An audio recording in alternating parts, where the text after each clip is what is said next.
The next speaker that we have, also, I don't need this for. Reason is, I.I.M.U.N started as a Model UN organization. We used to organize Model UN conferences. Today, 150,000 schools across the country have Model UN. How many of you have a Model UN conference or attended a Model UN conference from school? How many of you have been to an I.I.M.U.N? Great, super. So today, I.I.M.U.N is very popular. When I.I.M.U.N started out, it used to be in 19 schools. Today, it's in 150,000 schools. Right? When we started out, I.I.M.U.N started as a Model UN organization. And today it is in 220 cities and 35 countries across. The organization's primary motto is to unite the world the Indian way, but to spread the concept of uniting the world is more important.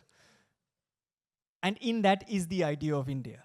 But there are few people that we tell people to be like, and then we get them on stage and we call them I.I.M.U.N's role models.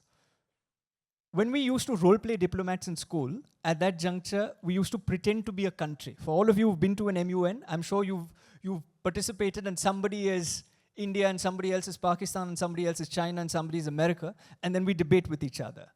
At that juncture, we are role-playing a head of nation, or we are role-playing a diplomat. So that's what I would like to believe.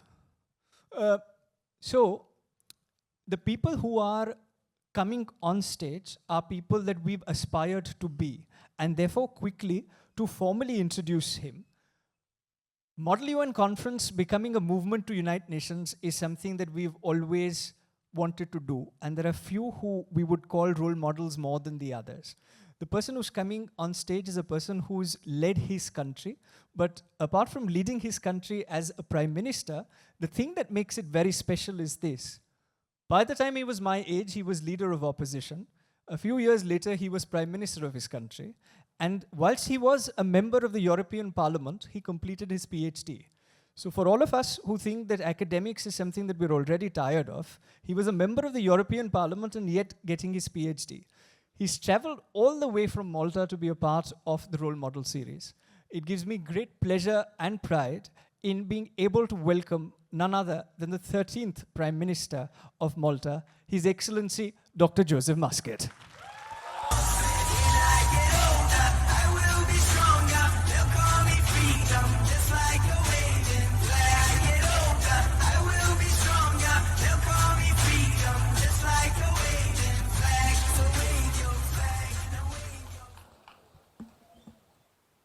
Thank you so much.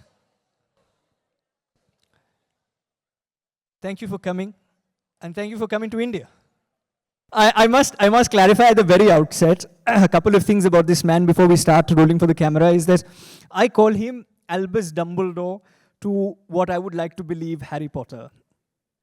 Reason is this. We had an event that was taking place in the European Union, and to get a room in the European Union, you need somebody to sign off saying, we know these kids, they're not going to break the furniture inside. And the person who was sponsoring that in terms of writing the letter for us, last minute, for some reason, a week prior, said, you know what, I can't make it and therefore I can't give you the letter. There were 60 students from India, 50 to 60 students from India who were essentially going for this particular event. And whilst we were going for the event, 7 days prior to that, you get a letter saying you can't now enter the event. So that's a bad thing, right? That's really scary.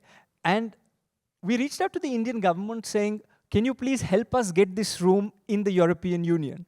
But simultaneously, I thought, let me call up this gentleman and ask him, saying, can he make a couple of calls? Because he's been the prime minister of his country, so could he make a couple of calls and try to get us that room? Within 24 hours of making the call, we had the room in the European Union.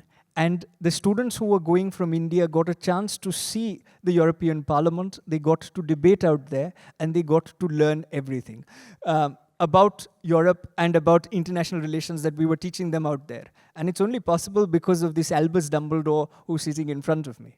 So thank you very much for what you did out there. I just called the porter and told him to smuggle you in. If it was me, it would have been believable. But if there are 60 of me, then it's a little it's not that believable. But let me start by asking you this, and I'll use some Harry Potter analogies for all of you who've read Harry Potter. A show of hands, how many of us have read Harry Potter? Fantastic. So apart from being Dumbledore, I also think he's like Hermione Granger because he's studied a PhD when he was a member of the European Parliament. What got you to study whilst you were actually in office? Because I believe that that is the only thing that no one can take away from you. It's what you study in life, what you acquire. I also believe that studying is more about method than content, in the sense that it is less important what you study, but it's more important that you learn how to study, how to observe other people. In fact, during the pandemic, I decided to do another master's degree in sports, just because I'm intrigued with the idea of all the time learning, seeing what new methods there are, and seeing how the new generation is learning right now. So I was one of the eldest in my class, and it's fascinating how things change, how during the time when I was your age, the biggest innovation that teachers were on the lookout for were calculators in mathematics classes. You're cheating if you're using a calculator. Today, it's about AI. It's about ChatGPT and so on. So the challenges, I would say, are always the same. It's the method that changes. Fair. The challenges remain the same, the method changes. But today, you've got two young teenage daughters who've also come to India. And whilst the importance on academics is there, it is the day and age where school dropouts are celebrated. Startup founders don't necessarily look at academia as seriously. Some say that going to university is a waste of time. It's better off. One can learn from ChatGPT and Google. So what is the value of academics today, especially given the fact that you've got two daughters who are just about to go to university? I believe that such stories are celebrated because they are exceptions. They're not the rule. If it was normal that dropouts would all become billionaires, everyone would drop out of school. And there would be no movies, no stories, no newspaper articles about those people. For every success story, there are 8,000 stories that are not a success. And the probability is that, if you're not lucky enough, and most of the time it's more about luck than talent, you will not make it. So whatever the case, even if you want to try your luck, you're better at trying your luck if you're well equipped with knowledge. Now, yes, it's true. Knowledge doesn't necessarily come with a university degree. Knowledge does not necessarily come through formal education. But formal education puts you in a better position to acquire what life, the knowledge around you, to acquire as much as possible of it.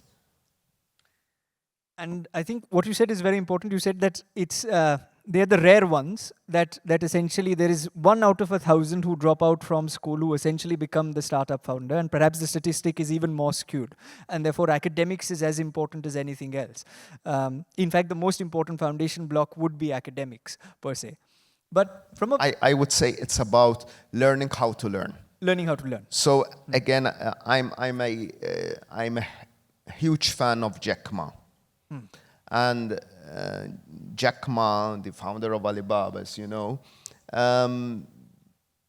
believes that our education systems should be more about soft skills, should be more about learning how to do something rather than learning the subject themselves. So with my daughters, when discussing what they did in high school, the subject all students love to hate is research methodology, because they find it to be tough, sometimes boring, but it's the most important subject, because whatever you will do in life, that is probably the most important thing that you will get out of your formal education. Knowing how to go about a problem, researching it, and trying to resolve it. So it's important to learn how to learn, like you said. But there's one thing that you always knew, perhaps, because from a very young age, you were interested in politics, it seems, and you knew that you were going to get into politics. So my question is that when you're young, and especially in today's day and age, when you've got a plethora of choices to choose from, how does one choose their career per se? And what got you so interested in politics? No, I don't think it's important to know what you are going to do in life. I actually have a lot of admiration for people who change courses, for people who are not going in the direction. Let's put it this way. The only person that doesn't get lost in life is the person who doesn't know where he is going. Okay? All others will get lost. And at one point in time, it's important to have doubts about oneself, about the direction that one is taking. Also because it's about the pursuit of happiness. So what you're doing, yes, you're doing because your parents want you to study. It's because most of us start off with the idea of fulfilling our parents' dreams rather than our own dreams, and then trying to negotiate between what is feasible and what is just, a figment of our imagination. But the doubt and the self-doubt is very important. So, no, I didn't realize at first what I wanted to do. And probably, I see life as a journey and stages. It's not you start on day one, once you get out of university, doing a job or pursuing a career, and you retire doing the same thing. I do like to look at life of stages of 10, 15 years, where you do something, then you move on to something else without recriminations, without the sort of looking back with nostalgia, with anger, with joy. But it's about, you did this, now it's time for you to live another life. So, the longevity of the human being, we will probably have, a good 50, 60 years of productive life if you take out childhood and elderly. And in those 50, 60 years, I don't think you should be boring enough to do just one thing. You can do a good 3, 4 things. So, but then what got you interested in politics, if I may? It's about not complaining, but doing. It's about, not blaming someone else for things that you think you could do better, but actually putting yourself on the line and trying to do them yourself. That's what attracts me. And it's not only in politics. It can be in business. It can be in an NGO. It can be whatever thing in life. So for me, it's not about a box politics. It's about a vertical. And that vertical is doing things, changing things, doing things that you think you can do better than someone else and putting yourself on the line. And as a young politician in your country, you tried to bring about a lot of change in your country. You said doing things yourself. And to that end, you brought about a slew of reforms in your country, from legalizing marijuana, from same-sex marriages. and a bunch of other things which are very progressive steps or would be viewed as progressive steps by a certain section of society. The young impressionable minds, the video will travel to very many more young impressionable minds. What is progressive according to one may not be progressive for another. So when you are a person who is in a position of power, how do you, and you are young, how do you determine what is right and wrong? I believe that every person and every society has a set of values. And what I don't agree is that one tries to impose those set of values on another. Most of the time it happens politically and in the world from the West to the East. The West trying to colonize the rest of the world, being the global South, being the East, being whatever, with its ideas, with even its own concept of democracy. When there are values, when there are realities, some of which are the result of the colonial past of most countries. Your country was colonized, my country was colonized. And it's ironic that some of the remains of that colonial rule are the things that we get criticized for nowadays. So that's one thing. The second thing is, as a rule of thumb for myself, I would say that at least in my society and in our part of the world, in Europe and in Southern Europe particularly, I believe that the state should not make choices for the individual. But the individual should make choices for herself and himself, be it on the set of values, be it on religion, be it on lifestyle, be it on everything. It's about the individual's choice and not having someone else make that choices for you. And that is what has guided all the reforms that we have done. And it is, there are certain principles that you spoke about. And these principles apply to the self whilst making decisions per se. But at a global level, when you are looking at things, and you spoke about colonization, and you spoke about how things are today, there is a paradigm shift in the way the world is moving.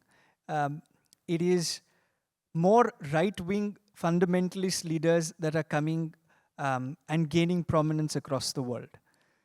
This is leading to a very different type of definition of democracy and a very different type of progressive mindset. Is there one particular definition of democracy in your view, or do you think that there is no one size fits all? Definitely there is no one size fits all. And it's about from where you start and the progress you make. I think it's very hypocritical of some countries to think that what took them 200 years to do, other countries can do in 2 years. Just because you are there, you are at that level of emancipation of your democracy, you expect everyone else just to jumpstart the system, when it takes a lot of discussion. So when I was chairing the Commonwealth, as you probably know, is the group of countries that were within the sphere of influence of the United Kingdom. You know, I think of myself as an advocate for equal rights, especially for gay people.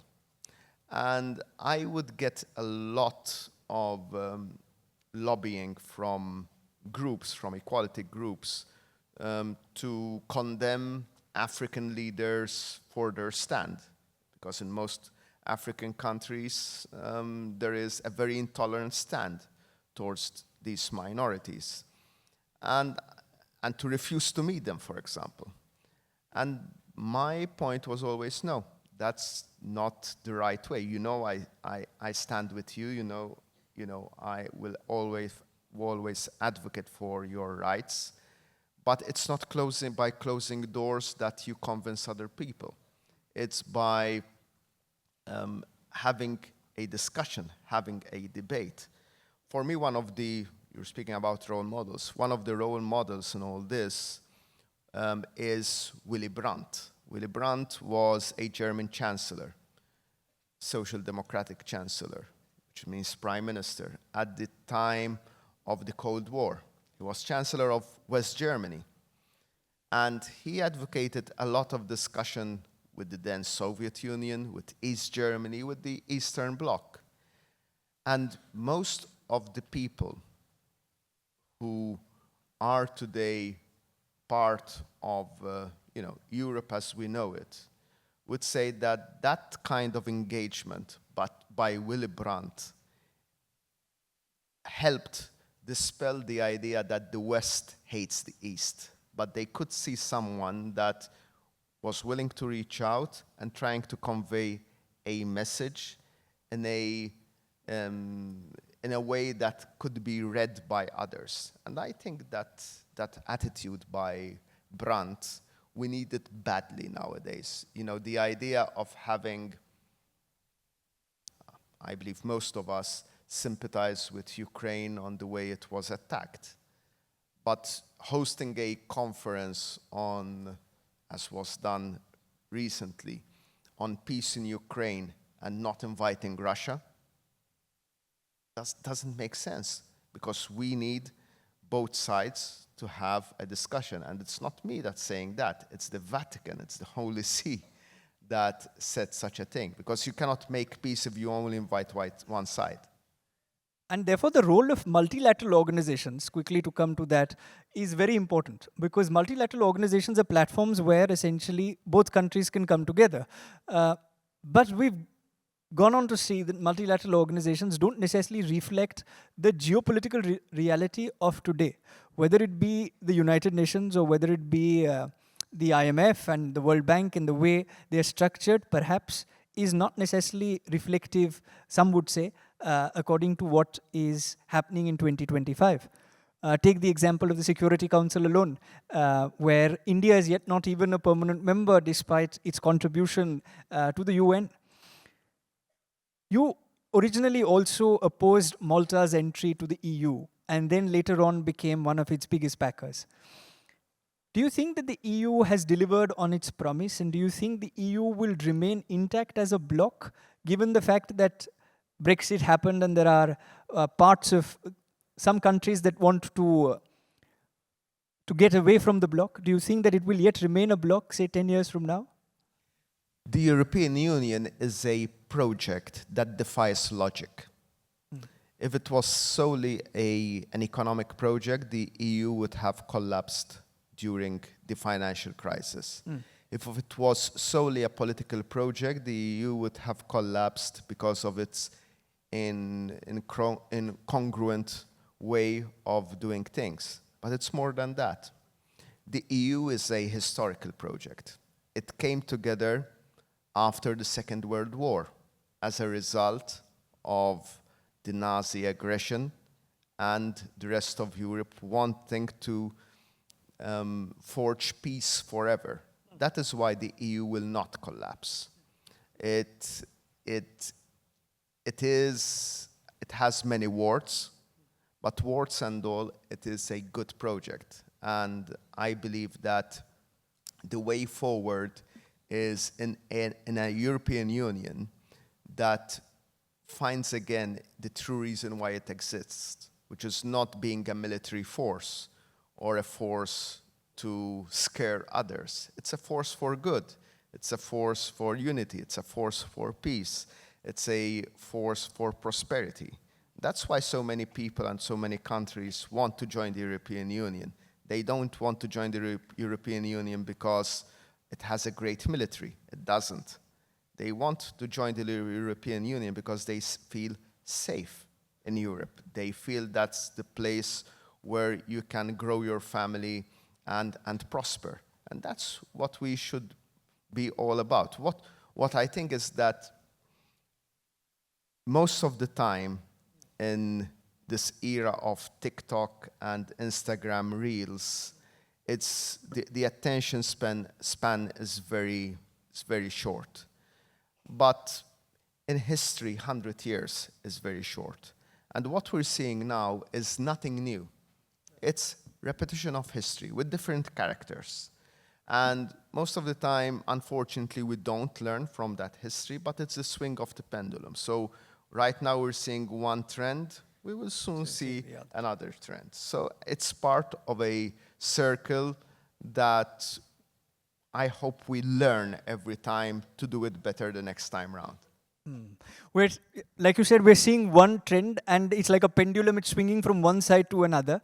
But the side that it currently is on is a day and age where tariffs can be imposed on penguins, where things happen at the drop of a hat. There is changing definitions of diplomacy. Countries such as Ukraine that you spoke about, and I'll come to the question for young people which came to mind, but countries such as Ukraine and Georgia, countries that traditionally, typically most of Europe is sympathetic towards, yet do not somehow find a place in the European Union. Why is that so? Because history cannot be cancelled or put aside with just a signature. There is an adaptation process that needs to take place. There is a historical background to all this. There are politicians who lie, politicians who will overpromise and underdeliver. So, and whoever I think just said yes to Ukraine to join, just thinking that it is an easy thing, they did a false thing. They did something that they know that cannot take place because of economic pressures, because of the realities of this world. And it's not the first time that, unfortunately, Europe has lied to a country. Turkey has been promised EU membership for around 40 years, and it never fully occurred.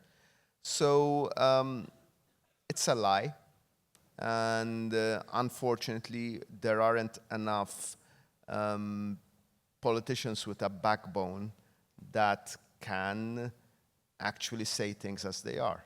That's the unfortunate thing. And most of the time, you mentioned, the right wing. Why do people in the US, because that's what matters, like Trump? Because he says it how he feels it is. And that degree of whether we like it or not, whether we agree or not, that degree of honesty. Yes, genuinity, I would call it. Because he might not be honest all the time, but he comes across as genuine all the time, saying the things without the filter of political correctness. I think that is the result not of Trump, but that's the result of other politicians who come across as being too fake. And in many ways, people see that sort of candidness of doing away with the fakeness of politicians. And which is why the popularity of some leaders across the world, in terms of they are saying the things that people want to hear sometimes, but they're not necessarily honest.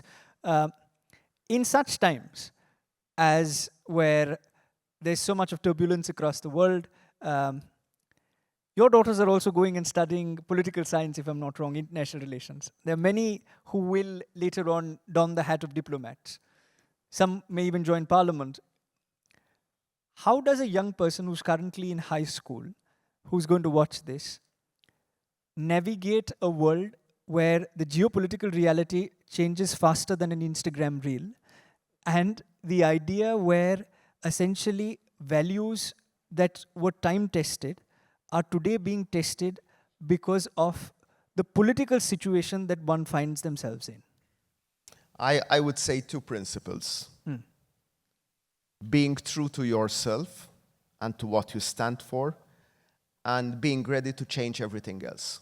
So never be afraid of saying, I was wrong, or, I changed my mind, but don't change your principles. Change your mind as many times as you want, but don't change your principles. I think that's the best way of navigating politics and today's world. Remaining true to oneself, but not being afraid of changing position. And you were true to yourself and your principles when there was a controversy that came your way, and then you resigned as Prime Minister, and you stepped back. And that's something that very few people would do in any country across the world.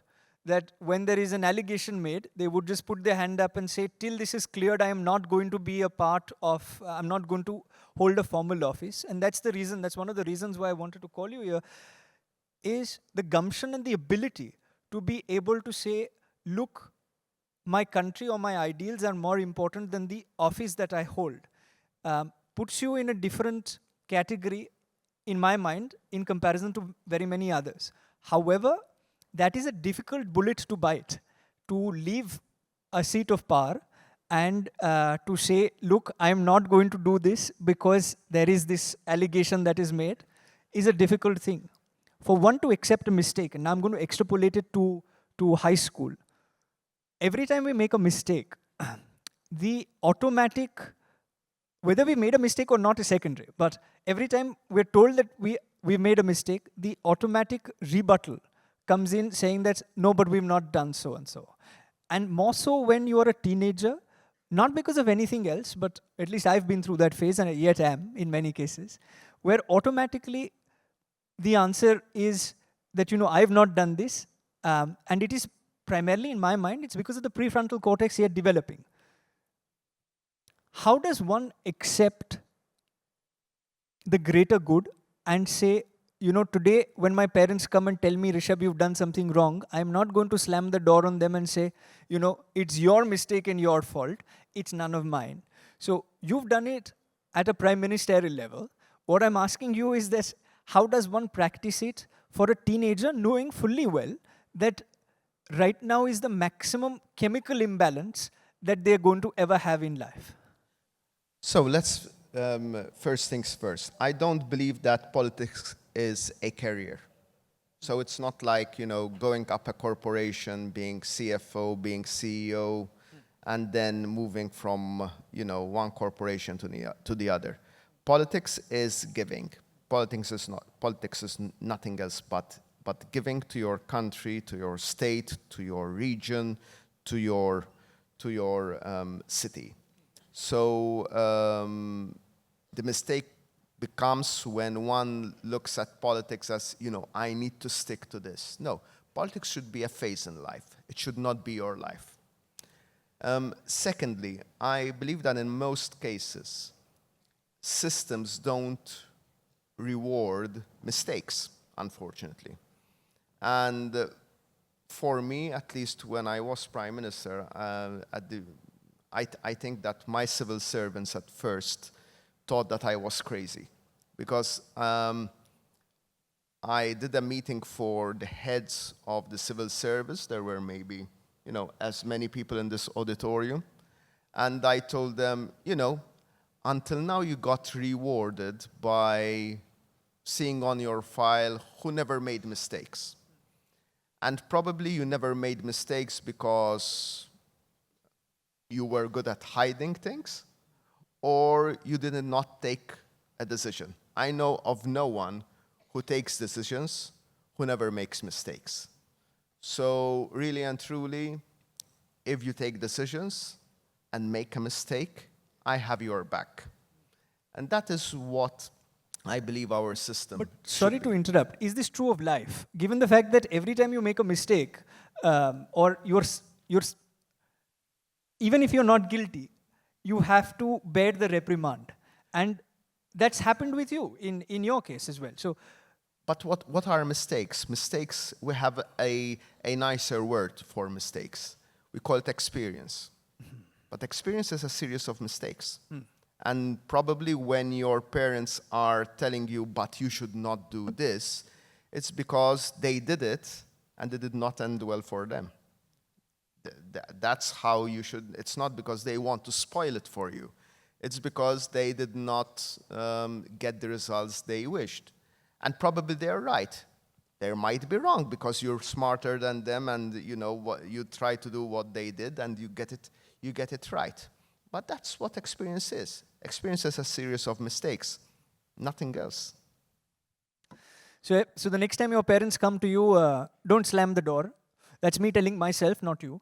But the idea being that it's their experience that is speaking, and that the experience of even making a mistake is an experience in itself. The one thing that I want to ask you, given all your experiences, is about artificial intelligence. This is a field of the future. You have come up with concepts such as Malta's golden visa. Like I gave an example, you've given a lot of progressive policies for your country and then for Europe as well. What do you make of artificial intelligence? Just very recently, Bill Gates said there are only 3 jobs that will be safe if AI continues the way it is. Ray Kurzweil speaks about technological singularity. They're studying AI, I'm sure, in many a way. But what would be the jobs of the future given the rapid development of AI? And what do you make of artificial intelligence? Again, I think that history is repeating itself, as in what AI is for us today were the machines during the Industrial Revolution. So at the start of the Industrial Revolution, there was a group following a guy whose surname was Ludd. They were called the Luddites, who would go into factories that were buying these machines to substitute people. And they were destroying these machines because they saw them as the end of the workers. They would not have a life because of these machines. They would not earn a living. When we know the truth, and today we laugh at the idea of someone going into a factory and destroying the machines, because those machines are providing work for the workers. It's the nature of work that will change. It's not work itself. And it's how smart we are that matters. So I, for one, advocate and have advocated for a couple of years the idea of a treaty. So if you ask me what is the most dangerous thing that we have, it's, yes, the nuclear weapons, and it's AI. Dangerous as in intriguing, because it can be used for good, it can be used for bad. What happens with nuclear energy? There is an international treaty that governs that nuclear energy to make sure that it's not used for bad, or it's governed internationally. And it's the same thing for AI. It has to be governed through a treaty that makes sure that, so I'm not concerned about, AI learning things very fast. I'm concerned at the idea that today the technology exists that AI can take a decision on who to kill or not, on weapons being deployed by AI rather than by a human rationale. And I don't want the decision on whether someone lives or someone dies to be taken by AI. I would like the human element to remain in that decision. And if we outsource everything to artificial intelligence, then what will happen to actual intelligence? So that is also another question for all of us who give our homework to ChatGPT. But earlier, health was wealth. Now, health is everything. And without health, you have nothing. But I'll just quickly ask one small rapid fire that we're supposed to. As it was told to me, what is the first word that comes to your mind when I say the following words? When I say role model? Sun, the sun, A role model should be the sun around which you orbit, but never get too near because you will be burnt by the sun. Democracy. Necessary. India. Big. Malta. Small. But youth. Exciting. And the last one, when I say I.I.M.U.N. or India's international movement to unite nations, what's the first thought? Fantastic. Oh, lovely. But thank you. Couple of things that I just want to say before we wrap up is, one, thank you for making the trip from Malta. He's come with his beautiful family, his wife Michelle and both his daughters. Thank you for coming to India and to be a part of the role model series. They Means a should lot say to hello. us. You should stand up and say hello.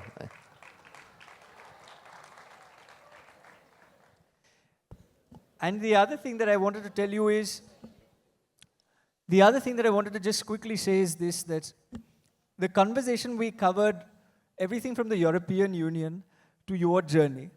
But there are very few people that I have met, and I spoke about another lady called Sanna Marin, who has been a young prime minister. He said there are many others, Rishabh, that you yet have to meet, but there are very few that I have met at least, who have served 8 years as prime minister, the person's been a member of the European Parliament, he's been a leader of opposition, and he's served his country for almost as long as I've been alive, and yet is, in Indian political sense, would be considered a youth politician, given the fact that in India, everyone who's below 60 is yet a youth politician. The fact that you've accomplished all of this... I'm still a baby. Given you've accomplished all of this, and the fact that you say that politics is not life, it is just another part of life, and it is an instrument to bring about change, we only hope that this conversation travels far and wide, and more are inspired to be the next Joseph Muscat. On behalf of everyone who's watching live and otherwise, thank you very much. Thank you, Ishak. Thank you. There's a small token of appreciation. Can I just request Anjani to come up on stage and hand that over, please?